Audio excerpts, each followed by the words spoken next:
The British Grand Prix delivered absolutely everything. Wheel-to-wheel battles, strategy games, damage, penalties, and a late safety car.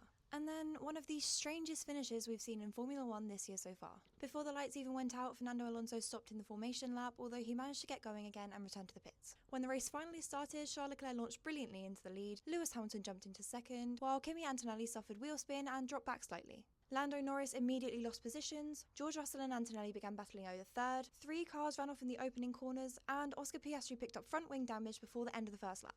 Piastri was forced to pit on lap 2, dropping all the way to 21st. Out front, Leclerc immediately controlled the race, opening a gap of more than 4 seconds. Hamilton looked comfortable in second, but front left graining quickly became a problem, while Antonelli steadily closed in before making a surprise move around the outside at Copse. Further back, Racing Bulls continued their impressive form with Liam Lawson and Arvid Lindblad running strongly, while Isaac Hadjar piled the pressure onto Russell. Alex Albon received a 10-second penalty, and Hamilton was also handed a 5-second penalty for a false start. With pre-race expectations pointing towards a one-stop race, strategy became everything. Max Verstappen blinked first, stopping early for the hard tyre and committing to a long final stint.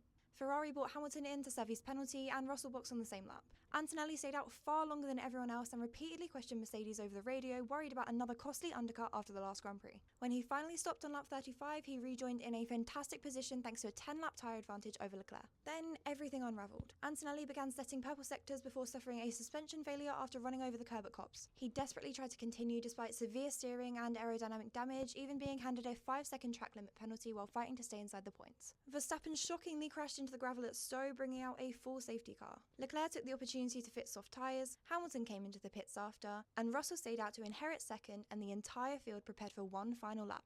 But that final lap never actually happened. The safety car was set to come in, then was effectively redeployed, leaving everyone confused as the British Grand Prix ended behind it in a hugely anticlimactic finish. Leclerc claimed a well-deserved and long-awaited victory ahead of Russell and Hamilton, with Norris, Hadjar, Lawson and Lindblad completing a brilliant afternoon. Antonelli fought to the very end but slipped out of the points after his penalty, while Hamilton's podium remains under threat after another post-race investigation for a yellow flag infringement. So Charles Leclerc leaves Silverstone with a huge victory and a massive boost of confidence, whereas Mercedes will be wondering what could have been after Russell's strong pace and Antonelli's heartbreaking race. With the championship battle tightening and the paddock heading into the next round in Spa, every point is becoming more valuable than ever. If Silverstone proved anything, it's that reliability, strategy and even a safety car decision can completely change the title fight. We've got plenty more drama to come and the championship is far from over. Join me throughout the week for all the coverage.